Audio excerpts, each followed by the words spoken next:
ಸಂಪತ್ತಿಗಿಂತ ಸಂಸ್ಕಾರವೇ ದೊಡ್ಡದು. ಲಕ್ಷ್ಮಿಯ ಅನುಗ್ರಹ ಸಾಧ್ಯ. ಶ್ರೀ ಪೂರ್ಣಾನಂದ ಸ್ವಾಮೀಜಿ, ಶಿಡ್ಲಘಟ್ಟ. ಮನುಷ್ಯನ ಜೀವನದಲ್ಲಿ ಧರ್ಮ, ಅರ್ಥ, ಕಾಮ, ಮೋಕ್ಷ ಎಂಬ 4 ಪುರುಷಾರ್ಥಗಳು ಪ್ರಮುಖವಾಗಿವೆ. ಇದರಲ್ಲಿ ಧರ್ಮದ ಹಾದಿಯಲ್ಲಿ ಗಳಿಸಿದ ಸಂಪತ್ತು ಮಾತ್ರ ನಮಗೆ ನಿಜವಾದ ಸುಖ ಮತ್ತು ಶಾಂತಿಯನ್ನ ನೀಡಲು ಸಾಧ್ಯ ಅಂತ ಚಿಕ್ಕಬಳ್ಳಾಪುರದ ಶ್ರೀರಾಮಕೃಷ್ಣ ವಿವೇಕಾನಂದ ಮಠದ ಶ್ರೀ ಪೂರ್ಣಾನಂದ ಸ್ವಾಮೀಜಿಯವರು ಪ್ರತಿಪಾದಿಸಿದರು. ಬೆಳ್ಳೂಟಿಯ ಶ್ರೀ ಗುಟ್ಟ ಆಂಜನೇಯ ಸ್ವಾಮಿ ಕಲ್ಯಾಣ ಮಂಟಪದಲ್ಲಿ ಶ್ರೀ ಕ್ಷೇತ್ರ ಧರ್ಮಸ್ಥಳ ಗ್ರಾಮಾಭಿವೃದ್ಧಿ ಯೋಜನೆ, ಸಾಮೂಹಿಕ ಶ್ರೀ ಲಕ್ಷ್ಮೀ ಪೂಜಾ ಸಮಿತಿ ಹಾಗೂ ಬೆಳ್ಳೂಟಿ ಪ್ರಗತಿ ಬಂಧು ಒಕ್ಕೂಟದ ಸಂಯುಕ್ತಾಶ್ರಯದಲ್ಲಿ ಸಾಮೂಹಿಕ ಶ್ರೀ ಲಕ್ಷ್ಮೀ ಪೂಜೆ ವಿಜೃಂಭಣೆಯಿಂದ ನೆರವೇರಿತು. ಶ್ರೀ ಡಾಕ್ಟರ್ ಡಿ ವೀರೇಂದ್ರ ಹೆಗಡೆಯವರ ಮಾರ್ಗದರ್ಶನದಲ್ಲಿ ನಡೆದ ಈ ಕಾರ್ಯಕ್ರಮದಲ್ಲಿ ನೂರಾರು ಮಹಿಳೆಯರು ಶ್ರದ್ಧಾ ಭಕ್ತಿಯಿಂದ ಮಹಾಲಕ್ಷ್ಮಿಯ ಪೂಜೆಯನ್ನ ನೆರವೇರಿಸಿದರು. ಗ್ರಾಮದ ಸುಭಿಕ್ಷೆ ಮತ್ತು ಲೋಕ ಕಲ್ಯಾಣಕ್ಕಾಗಿ ವಿಶೇಷ ಪ್ರಾರ್ಥನೆ ಸಲ್ಲಿಸಲಾಯಿತು. ಮೊದಲಿಗೆ ದೀಪ ಬೆಳಗಿಸಿ ಉದ್ಘಾಟಿಸಿ ಮಾತನಾಡಿದ ಚಿಕ್ಕಬಳ್ಳಾಪುರದ ಶ್ರೀರಾಮಕೃಷ್ಣ ವಿವೇಕಾನಂದ ಮಠದ ಶ್ರೀ ಪೂರ್ಣಾನಂದ ಸ್ವಾಮೀಜಿಯವರು, ಇಂದು ಸಮಾಜದಲ್ಲಿ ಸಾಕಷ್ಟು ಹಣ ಇದ್ರೂ ಜನರಲ್ಲಿ ನೆಮ್ಮದಿ ಇಲ್ಲದೆ ಇರೋದಕ್ಕೆ ಧರ್ಮದ ತಳಹದಿಯ ಕೊರತೆಯೇ ಕಾರಣ. ಕೇವಲ ಹಣದಿಂದ ಆರೋಗ್ಯವನ್ನಾಗ್ಲಿ ಅಥವಾ ಜ್ಞಾನವನ್ನಾಗ್ಲಿ ಕೊಳ್ಳಲು ಸಾಧ್ಯವಿಲ್ಲ. ನಾವು ಮಾಡುವ ಲಕ್ಷ್ಮೀ ಪೂಜೆಯು ಸಾರ್ಥಕವಾಗಬೇಕಾದ್ರೆ ನಮ್ಮ ಸಂಪತ್ತು ಧರ್ಮದ ಹಾದಿಯಲ್ಲಿ ಬಂದಿರಬೇಕು. ಭಗವಂತನ ಅನುಗ್ರಹ ಇದ್ರೆ ಮಾತ್ರ ಆರೋಗ್ಯ, ಶಾಂತಿ ಮತ್ತು ಸಮೃದ್ಧಿ ನೆಲೆಸಲು ಸಾಧ್ಯ. ಈ ನಿಟ್ಟಿನಲ್ಲಿ ಧರ್ಮಸ್ಥಳ ಕ್ಷೇತ್ರವು ದಾನ, ಆರೋಗ್ಯ ಮತ್ತು ವಿದ್ಯಾದಾನದ ಮೂಲಕ ಲೋಕ ಕಲ್ಯಾಣ ಮಾಡುತ್ತಿದೆ ಅಂತ ಶ್ಲಾಘಿಸಿದರು. ನಂತರ ಮಾತನಾಡಿದ ಯೋಜನಾಧಿಕಾರಿ ಪ್ರಸಾದ್, ಶ್ರೀ ಕ್ಷೇತ್ರ ಧರ್ಮಸ್ಥಳ ಗ್ರಾಮಾಭಿವೃದ್ಧಿ ಯೋಜನೆಯು ಬ್ಯಾಂಕ್ ಮತ್ತು ಗ್ರಾಮೀಣ ಸಂಘಟನೆಗಳ ನಡುವೆ ಕೊಂಡಿಯಾಗಿ ಕಾರ್ಯನಿರ್ವಹಿಸುತ್ತಿದ್ದು ಹಳ್ಳಿಯ ಜನರ ಆರ್ಥಿಕ ಮತ್ತು ಸಾಮಾಜಿಕ ಏಳಿಗೆಗೆ ಶ್ರಮಿಸುತ್ತಿದೆ ಅಂತ ಹೇಳಿದರು. ಈ ಯೋಜನೆಯಡಿ ಸ್ವಸಹಾಯ ಸಂಘಗಳನ್ನು ರಚಿಸಿ ಬ್ಯಾಂಕುಗಳ ಮೂಲಕ ಸದಸ್ಯರಿಗೆ ಕಡಿಮೆ ಬಡ್ಡಿ ದರದಲ್ಲಿ ಸಾಲ ಸೌಲಭ್ಯ ಒದಗಿಸಲಾಗುತ್ತಿದೆ ಎಂದರು. ನಂತರ ವೇದಿಕೆಯಲ್ಲಿರುವ ಗಣ್ಯರನ್ನ ಗೌರವಿಸಿ ಸನ್ಮಾನಿಸಲಾಯಿತು. ಈ ಸಂದರ್ಭದಲ್ಲಿ ಸಾಮೂಹಿಕ ಶ್ರೀ ಲಕ್ಷ್ಮೀ ಪೂಜಾ ವ್ಯವಸ್ಥಾಪನಾ ಸಮಿತಿ ಬೆಳ್ಳೂಟಿ ಅಧ್ಯಕ್ಷರಾದ ಎಚ್ ಕೆ ಸುರೇಶ್, ಮಾಜಿ ಕೆಎಂಎಫ್ ನಿರ್ದೇಶಕರಾದ ಶ್ರೀನಿವಾಸ ರಾಮಯ್ಯ, ರೈತ ಮುಖಂಡರಾದ ಮುನಿಕೆಂಪಣ್ಣ, ಸುಗಟೂರು ನಾಗೇಶ್, ಆನೂರಿನ ಯೋಗ ಶಿಕ್ಷಕರಾದ ಶ್ರೀನಿವಾಸ್, ಬೆಳ್ಳೂಟಿ ವಲಯದ ಮೇಲ್ವಿಚಾರಕಿ ಮೇಘನ, ರಾಮಚಂದ್ರ, ಹುಜುಗೂರು ಬಚ್ಚೇಗೌಡ, ಲಕ್ಷ್ಮೀ ದೇವಮ್ಮ ದೇವರಾಜ್, ಕಲ್ಪನಾ ಮುನಿರಾಜು, ಎಚ್ ಕೆ ನಾಗೇಶ್ ಗೌಡ, ಚಿಕ್ಕಣ್ಣ ಹಾಗೂ 100ಕ್ಕೂ ಹೆಚ್ಚು ಮಹಿಳೆಯರು ಪೂಜಾ ಕಾರ್ಯಕ್ರಮದಲ್ಲಿ ಭಾಗವಹಿಸಿದ್ರು. ವರದಿ ನಂದಿರಾಜೇಶ್, ಶಿಡ್ಲಘಟ್ಟ.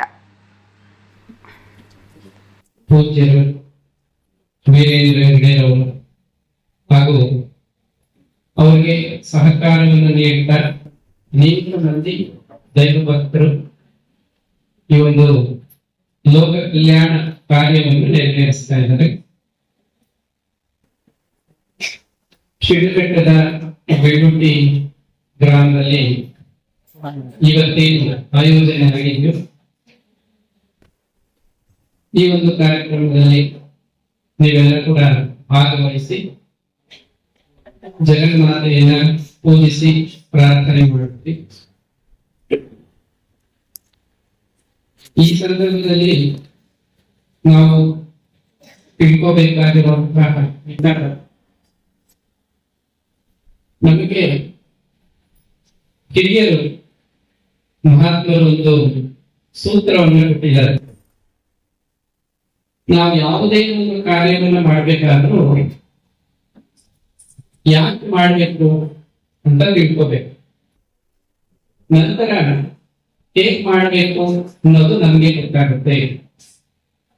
ಈಗ ನೀವೆಲ್ಲ ಇಲ್ಲಿ ಬಂದ್ಕೊಳ್ತಿದ್ದೀರಿ, ಯಾವ ಉದ್ದೇಶದಿಂದ ಈ ಲಕ್ಷ್ಮೀ ಪೂಜೆಯನ್ನು ನಾವು ಮಾಡಿದ್ದೀವಿ ಅನ್ನೋದು ಗೊತ್ತಿರಬೇಕು.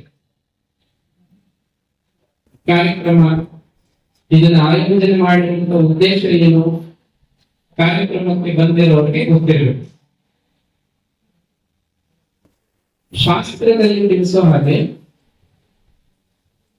ಲಕ್ಷ್ಮಿಯ ಕೃಪೆಯಿಂದ ನಮಗೆ ಜೀವನದಲ್ಲಿ ಸುಖ ಭೋಗ ಭಾಗ್ಯಗಳು ಪ್ರಾಪ್ತಿಯಾಗುತ್ತೆ. ಇವತ್ತು ಬಹಳಷ್ಟು ಮಂದಿ ತಮ್ಮ ಪರಿಶ್ರಮದಿಂದ, ಬುದ್ಧಿವಂತಿಕೆಯಿಂದ ಸಂಪತ್ತನ್ನು ಗಳಿಸಿದ್ದಾರೆ. ಆದ್ರೆ ಪ್ರಶ್ನೆ ಏನು ಅಂದ್ರೆ, ಈ ಹಣವನ್ನ ಹೊಂದಿರುವವರು ಹಾಗೆ ವಿದ್ಯಾಲಕ್ಷ್ಮಿಯ ಕೃಪೆಯಿಂದ ವಿದ್ಯಾಭ್ಯಾಸ ಮಾಡಿರುವರು ಇವರೆಲ್ಲ ಸುಖವಾಗಿದ್ದಾರ ಅಂತ ಪ್ರಶ್ನೆ. ನಮ್ಮ ಕಣ್ಣು ಮುಂದೆ ಸಾವಿರಾರು ಉದಾಹರಣೆಗಳು ಸಿಗುತ್ತೆ. ಎಲ್ಲರ ಅಗತ್ಯ ಇರೋದು ಸುಖವಾಗಿರೋದಕ್ಕೆ. ಸಮಾಜ ಕಲ್ಯಾಣ ಕಾರ್ಯಗಳನ್ನ ಮಾಡೋದು ಕೂಡ ಸಮಾಜದಲ್ಲಿರುವಂತಹ ಜನತೆ ಅಂದ್ರೆ ಮಾನವರು ನಾವೆಲ್ಲ ಕೂಡ ಸುಖವಾಗಿರ್ಬೇಕು. ಅದು ಯಾವಾಗ ಸಾಧ್ಯವಾಗುತ್ತೆ ಇದಕ್ಕೆ ನಾವು ಧರ್ಮಸ್ಥಳ ಕ್ಷೇತ್ರ ಅದು ಪ್ರಸಿದ್ಧಿ ಅನ್ನೋದೇ ಧರ್ಮಕ್ಕೆ. ಒಂದು ವಿಚಾರ ನೆನಪಿಟ್ಕೊಳ್ಳಿ, ಈ ಪಕ್ಕದಲ್ಲಿ ಮಾತಾಡೋದು ನಿಲ್ಲಿಸಿ ಒಂದು 10 ನಿಮಿಷ, ಆಮೇಲೆ ಎಷ್ಟು ಬೇಕಾದ್ರೂ ಮಾತಾಡ್ಬೋದು, ಯಾರೇನು ಅಭ್ಯಂತರ ಇಲ್ಲ. ಬಹಳ ಮುಖ್ಯವಾದ ವಿಚಾರ ಹೇಳ್ತಾ ಇದ್ರು. ನಮಗೆ ಬಹಳ ವರ್ಷಗಳಿಂದ ಶ್ರೀನಿವಾಸ್ ಅವರು ಪರಿಚಯ, ಪತಂಜಲಿ ಅವರು ಶಿಕ್ಷಣಕ್ಕೆ ಹೋದಾಗ ಪರಿಚಯ. ಹೋದ ವರ್ಷ ಕೂಡ ಬಂದಿದ್ದೆ ನಾನು, ಈ ವರ್ಷ ಕೂಡ ಕರೆದ್ರು, ಬಿಡುವಿದೆ ಬರ್ತೀನಿ. ನಾವು ಬಂದ ಮೇಲೆ ಏನೋ ಒಂದು ಉದ್ದೇಶವನ್ನು ಇಟ್ಕೊಂಡು ಬಂದಿರ್ತೀವಿ. ಉದ್ದೇಶ ಇಷ್ಟೇ, ಜಗನ್ಮಾತೆಯ ಪೂಜೆ ನೆರವೇರ್ತಾ ಇದೆ, ನಾವು ಕೂಡ ಅದರಲ್ಲಿ ಭಾಗವಹಿಸಬೇಕು. ಎರಡನೇದು, ಧರ್ಮಸ್ಥಳದಂತಹ ಪವಿತ್ರವಾದ ಕ್ಷೇತ್ರದಿಂದ ಸಮಾಜ ಕಲ್ಯಾಣ ಕಾರ್ಯ ಆಗ್ತಾ ಇದೆ, ಅದರಲ್ಲಿ ನಾವು ಕೂಡ ಭಾಗವಹಿಸೋಣ, ನಮಗೊಂದು ಪುಟ್ಟ ಪಾತ್ರ ಆಗಲು ಇರಲಿ ಅಂತ ಬಂದಿದೆ.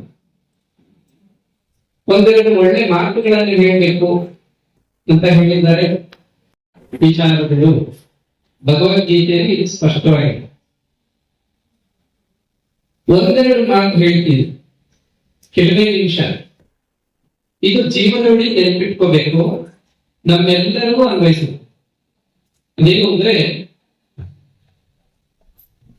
ಧರ್ಮದಿಂದ ನಾವು ಅರ್ಥವನ್ನ ಗಳಿಸಬೇಕು.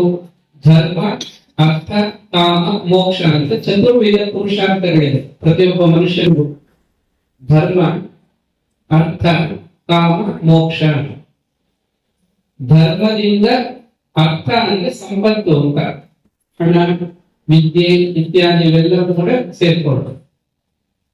ಧರ್ಮದಿಂದ ಗಳಿಸಿದ ಹಣ, ಸಂಪತ್ತು, ಇದು ನಮಗೆ ಸುಖವನ್ನ ಕೊಡುತ್ತೆ. ಧರ್ಮದಿಂದ ಗಳಿಸಿದ್ದಲ್ಲ ಅಂದ್ರೆ ಅದು ನಮಗೆ ಸುಖವನ್ನ ಕೊಡೋದಿಲ್ಲ. ಇದೇ ಕಾರಣಕ್ಕೆ ಸಮಾಜದಲ್ಲಿ ಇವತ್ತು ಸಾಕಷ್ಟು ಹಣವನ್ನ ಇಟ್ಕೊಂಡಿರೋರಿದ್ದಾರೆ, ಕೋಟಿಗಟ್ಟಲೆ ದುಡ್ಡು ಇಟ್ಕೊಂಡಿರೋರಿದ್ದಾರೆ. ಅವ್ರು ಸುಖವಾಗಿದ್ದಾರ? ಪ್ರಶ್ನೆ. ಯಾಕೆ ಸುಖವಾಗಿಲ್ಲ ಅಂದ್ರೆ, ಧರ್ಮದಿಂದ ಬಂದಂತಹ ಸಂಪತ್ತು ನಮಗೆ ಶ್ರೇಯಸ್ಸನ್ನು ಉಂಟು ಮಾಡುತ್ತೆ. ಹೀಗಾಗಿ ಧರ್ಮವನ್ನ ತಿಳ್ಕೋಬೇಕು. ಧರ್ಮಕ್ಷೇತ್ರ ಅಂದ್ರೆ ಅದೇ ಧರ್ಮಸ್ಥಳದಲ್ಲಿ ಸಾಕ್ಷಾತ್ ಪರಮಾತ್ಮ ನೆಲೆಸಿ ಈ ಕಲಿಯುಗದ ಜನಕ್ಕೆ ಧರ್ಮ ಅನ್ನೋದು ಬಹಳ ಮುಖ್ಯ.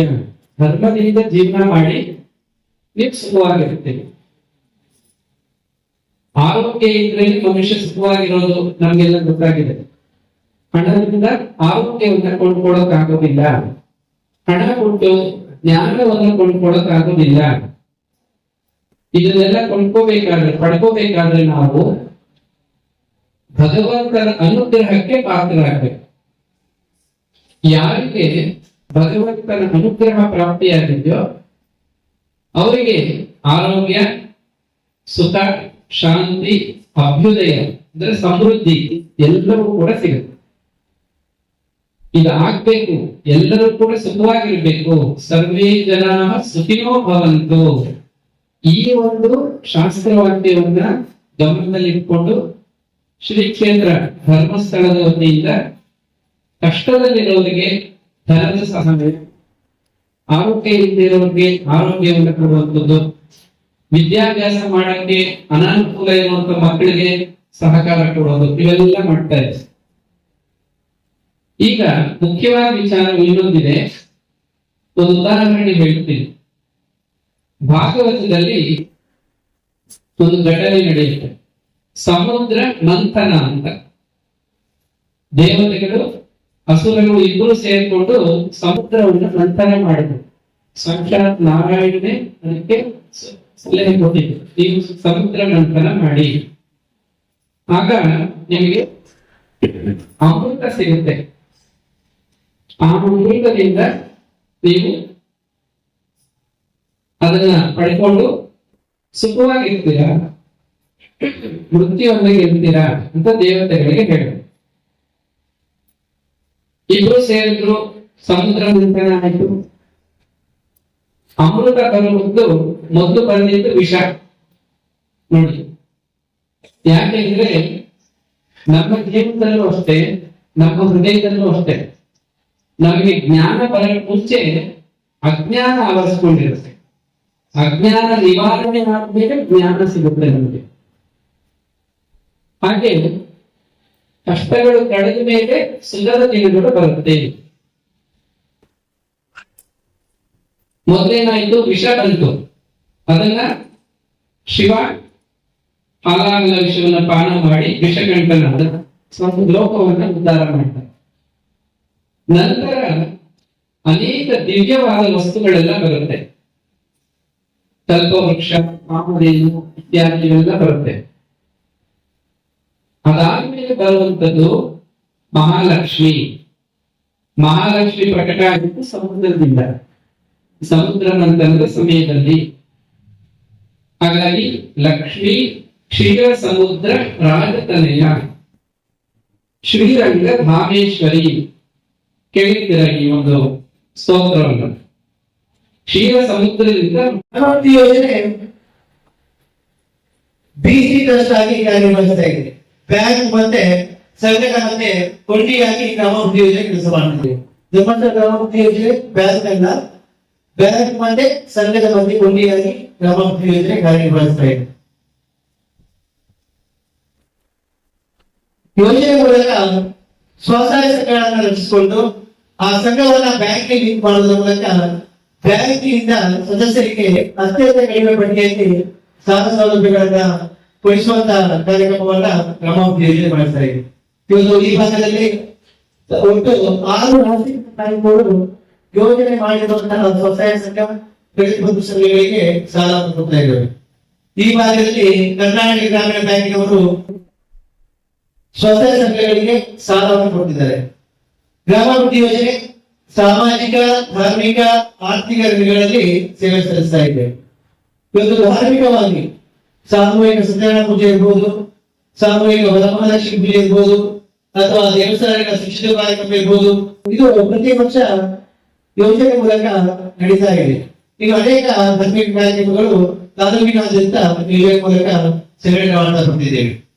ಹಾಗೆ ಸಾಮಾಜಿಕ ಕಾರ್ಯಕ್ರಮಗಳು, ಇದು ಗ್ರಾಮದ ಅಭಿವೃದ್ಧಿಗಾಗಿ ಪರಮ ಪೂಜ್ಯ ಅಪ್ಪಾವರು ಅನೇಕ ಗ್ರಾಮಾಭಿವೃದ್ಧಿ ಯೋಜನೆ ಮೂಲಕ ಕಾರ್ಯಕ್ರಮಗಳನ್ನು ಅನುಷ್ಠಾನ ಮಾಡುತ್ತಿರುವುದು ತಮಗೆಲ್ಲ ಗೊತ್ತಿದೆ. ಇವತ್ತು ಆಲೋಚನೆಗಳ ಸಹಕಾರ ಸಂಘಗಳಿಗೆ ಪೂಜ್ಯರು ದೇಣಿಗೆಯನ್ನು ಕೊಟ್ಟಿದ್ದಾರೆ. ಸುಮಾರು 47 ಆಲೋಚನೆಗಳ ಸಹಕಾರ ಸಂಘಗಳಿಗೆ 50,35,000 ರೂಪಾಯಿ ಮೊತ್ತವನ್ನ ಆ ಕಟ್ಟಡಗಳ ಕಾಮಗಾರಿಗೆ ಪೂರಕವಾಗಿ ಅನುದಾನವನ್ನು ಒದಗಿಸಿಕೊಂಡಿದ್ದೇವೆ. ಅದೇ ರೀತಿ ಹಿಂದೂ ರುದ್ರಭೂಮಿ ಅಭಿವೃದ್ಧಿ ಯೋಜನೆ, ಹಿಂದೂ ರುದ್ರಭೂಮಿ ಅಭಿವೃದ್ಧಿ ಯೋಜನೆಗೆ ಈ ಭಾಗದಲ್ಲಿ 2 ಕಾರ್ಯಕ್ರಮಗಳಿಗೆ 3 ಲಕ್ಷ ರೂಪಾಯಿ ವಿನಿಯೋಗ ಮಾಡಲಾಗಿದೆ. ಗ್ರಾಮ ಕಲ್ಯಾಣ ಕಾರ್ಯಕ್ರಮ 3 ಕಾರ್ಯಕ್ರಮಗಳಿಗೆ 3,75,000 ರೂಪಾಯಿಯನ್ನು ವಿನಿಯೋಗ ಮಾಡಲಾಗಿದೆ. ಇದು ದೇವಸ್ಥಾನ ಜೀರ್ಣೋದ್ಧಾರ ಕಾರ್ಯಕ್ರಮ. ಇದು ದೇವಸ್ಥಾನ ಜೀರ್ಣಾವಸ್ಥೆಯಲ್ಲಿದ್ದರೆ ಆ ದೇವಸ್ಥಾನವನ್ನ ಜೀರ್ಣೋದ್ಧಾರ ಮಾಡೋದಿದ್ರೆ ಪೂಜ್ಯರು ಅದಕ್ಕೆ ಪೂರಕವಾಗಿ ಕ್ಷೇತ್ರದಿಂದ ಅನುದಾನ ಕೊಡ್ತಾರೆ. ಈ ಭಾಗದಲ್ಲಿ 60 ದೇವಸ್ಥಾನಗಳಿಗೆ ಸುಮಾರು 75,000 ರೂಪಾಯಿಯನ್ನ ವಿನಿಯೋಗ ಮಾಡಲಾಗಿದೆ. ಅದೇ ರೀತಿ ಸಂಘದಲ್ಲಿ ಸದಸ್ಯರಾಗಿ ಇಟ್ಕೊಂಡು ಅವರ ಮಕ್ಕಳು ವೃತ್ತಿಪರ ಶಿಕ್ಷಣ ಮಾಡೋದಿದ್ರೆ ಅವರಿಗೆ ಪ್ರತಿ ವರ್ಷ ಕೊಡುವಂತಹ ಕಾರ್ಯಕ್ರಮ ಇದೆ. ಕಳೆದ ವರ್ಷ 209 ಮಕ್ಕಳಿಗೆ, ಈ ವರ್ಷ 150 ಮಕ್ಕಳಿಗೆ ವಿದ್ಯಾರ್ಥಿ ಶಿಕ್ಷಣ ವೇತನವನ್ನ ಅವರ ಕೋರ್ಸ್ನಲ್ಲಿ 1,000ರಿಂದ 400 ರೂಪಾಯಿಗೆ ಶಿಕ್ಷಣ ವೇತನವನ್ನ ನೀಡಲಾಗುತ್ತದೆ. ಇನ್ನು ಜನಮಂಗಳ ಕಾರ್ಯಕ್ರಮ, ಈ ಜನಮಂಗಳ ಕಾರ್ಯಕ್ರಮದ ಅಡಿಯಲ್ಲಿ ವಾಟರ್ ಬೆಡ್ ಇರ್ಬೋದು, ವೀಲ್ ಚೇರ್ ಇರ್ಬೋದು, ಪ್ರಭಾವ್ ವೀಲ್ ಚೇರ್ ಇರ್ಬೋದು, ಸಿಕ್ ಇರ್ಬೋದು, ಇದೆಲ್ಲವನ್ನ ಈ ಜನಮಂಗಳ ಕಾರ್ಯಕ್ರಮದ ಅಡಿಯಲ್ಲಿ ಕೊಟ್ಟಿದ್ದೇವೆ. ಇದು ನಮ್ಮೂರು ನಮ್ಮ ಕೆರೆ, ನಮ್ಮೂರು ನಮ್ಮ ಕೆರೆ ಈ ಭಾಗದಲ್ಲಿ 7 ಕೆರೆಗಳ ಪುನಶ್ಚೇತನಾಗಿದೆ. ಇದಕ್ಕೆ 84,93,276 ರೂಪಾಯಿಯನ್ನು ವಿನಿಯೋಗ ಮಾಡಲಾಗಿದೆ. ಇನ್ನು ಮಹಾಶಾಸನ ನಿರ್ಗತಿಕರನ್ನು ಗುರುತಿಸಿ ಅವರಿಗೆ ಪ್ರತಿ ತಿಂಗಳು 1,000ರಂತೆ 120 ಮಂದಿಗೆ ಪ್ರತಿ ತಿಂಗಳು ಮಹಾಶಾಸನವನ್ನ ಗ್ರಾಮಾಭಿವೃದ್ಧಿ ಯೋಜನೆ ಮೂಲಕ ನೀಡ್ತಾ ಇದ್ದೀವಿ. ವಾಸನೆ ಮನೆಗೆ ಆ ನಿರ್ಗತಿಕರಲ್ಲಿ ಅವರಿಗೆ ಮನೆ ಇಲ್ಲದಿದ್ರೆ ಪ್ರತಿ ವರ್ಷ 2 ಮನೆಯನ್ನು ನಿರ್ಮಾಣ ಮಾಡಿ ಕೊಡುವಂಥದ್ದು ಅಂತ ಇದೆ. ಈ ವರ್ಷ 1 ಮನೆ, 7 ಮನೆ ಆಗಿದೆ. ಇದಕ್ಕೆ 2,70,000 ರೂಪಾಯಿಯನ್ನು ವಿನಿಯೋಗ ಮಾಡಲಾಗಿದೆ. ಹಾಗೆಯೇ ಬೆಂಕಿ ವಸ್ತು ಡೆಸಿಮಲ್ ಬೆಂಕಿ ಈ ವರ್ಷ 27 ಸೆಕ್ಟರ್ ಬೆಂಕಿ ವಸ್ತನ್ನ ನೀಡಲಾಗಿದೆ. 10 ಶಾಲೆಗಳಿಗೆ ಇದರ ಪ್ರಯೋಜನವನ್ನು ಹೊಂದಿದ್ದಾರೆ. ಇದಕ್ಕೆ 6 ವರ್ಷಕ್ಕೆ 99,000 ರೂಪಾಯಿಯನ್ನ ಈ ವರ್ಷ ವಿನಿಯೋಗ ಮಾಡಲಾಗಿದೆ. ಇದರಲ್ಲಿ 1,38,600 ಸಮಿತಿಯವರು ಪಾಲ್ಗೊಂಡು 5,54,000 ರೂಪಾಯಿ ಸಂಸ್ಥೆಯಿಂದ ನೀಡಲಾಗಿದೆ. ಹಾಗೆಯೇ ವಾಸನೆಯ ಕಿಟ್ ತೆಗೆದುಕೊಂಡಿದ್ದೇವೆ. ಮಾಸದ ತೆಗೆದುಕೊಳ್ಳುವವರಿಗೆ ಅವರಿಗೆ ಅಡಿಗೆ ಮಾಡಲಿಕ್ಕೆ ಪಾತ್ರೆ ಇಲ್ಲ, ಚಾಪೆ ಇಲ್ಲ ಅಂತ ಇದ್ರೆ ಅವರಿಗೆ 18 ವರ್ಷ 18 ಮಂದಿಗೆ ವಾಸನೆ ಕಿಟ್ಟನ್ನ ನೀಡಲಾಗಿದೆ.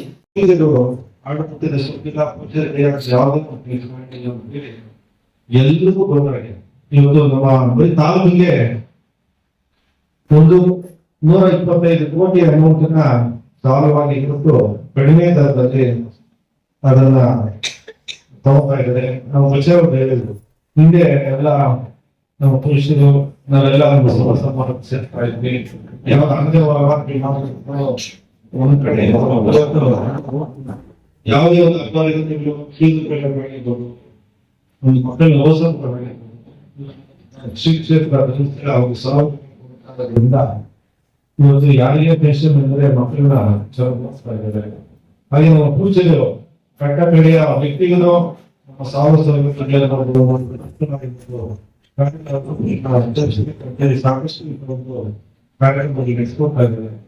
ಪೂಜೆಗಳು ಕೋವಿಡ್ ಟೈಮಲ್ಲಿ ಸಾಕಷ್ಟು ಕೆಲಸಗಳನ್ನ ಮಾಡಿದ್ರು. ಆಕ್ಸಿಜನ್ ಕೊರತೆ ಆಗ್ತಾ ಇತ್ತು,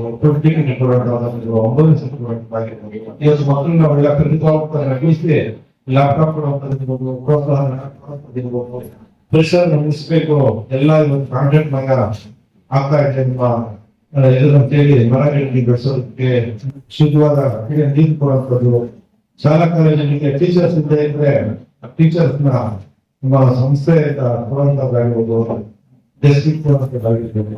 7 ತಾರೀಕಿಗೆ ಕಾರ್ಯಕ್ರಮಗಳು ಇದೆ. ನಾನು ಪೂಜೆಗೆ 40 ವರ್ಷ ಅವರ ಶಿಷ್ಯರಾಗಿರೋದು ಭಾಗ್ಯ. ಪೂಜೆಗೆ 20 ವರ್ಷ ಜಿಲ್ಲೆ 20 ವರ್ಷ ಹೋದಾಗ ಹಳೆ ಫೋಟೋಗಳೆಲ್ಲ ನನ್ನ ಮೊಬೈಲ್ ಇರೋದನ್ನ ನೋಡಿದ್ರು. ಎಷ್ಟು ಚೆನ್ನಾಗಿ ಮಾಡ್ಕೊಂಡು ಪೂಜೆ ಮಾಡುವಂತ ಕೆಲಸಗಳನ್ನು ನಾವು ನೆನೆಸ್ಕೊಂತೀವಿ. ನಮ್ಮ ಬದುಕೂರು ಬೆಳ್ಳುಟ್ಟಿ 10 ಇತರ ಸುಮಾರು 1 ಕೋಟಿ ರೂಪಾಯಿ ಹಣನ ಮಣ್ಣನ್ನ ತಂದು ಬೇರೆ ಭವಿಷ್ಯನ ಮಾಡಿದ್ರು. ಈ ಒಂದು ಚೌಟ್ರಿ ಒಂದು 15 ದಿವಸದಿಂದ ನೆನಪಲ್ಲಿ ಯಾವ ಶಿಲ್ಪಕಾರಗಳಾಗ್ತಾರೆ ಅವರು ಮಾತಾಡೋ ನಮ್ಗೆ ದುಃಖ ಆಗ್ತದೆ. 3 ವರ್ಷದಿಂದ ಇಲ್ಲ ಈ ಒಂದು ರಿಸರ್ವೇಶನ್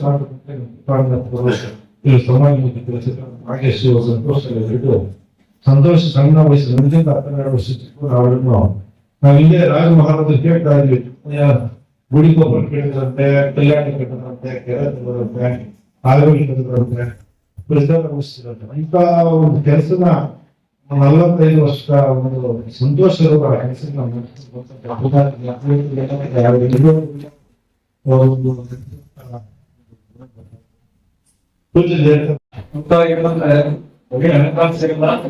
ನಮ್ಮ ಜೀವನಕ್ಕೆ ಏನು ಎಲ್ಲ ರೀತಿಯಲ್ಲೂ ಕೂಡ ತಾಯಿಗೆ ಆಶೀರ್ವಾದ ಮಾಡಬೇಕು, ಆಶೀರ್ವಾದ ಮಾಡ್ತಾರೆ. ಲಕ್ಷ್ಮಿಯಲ್ಲಿ ನಾವು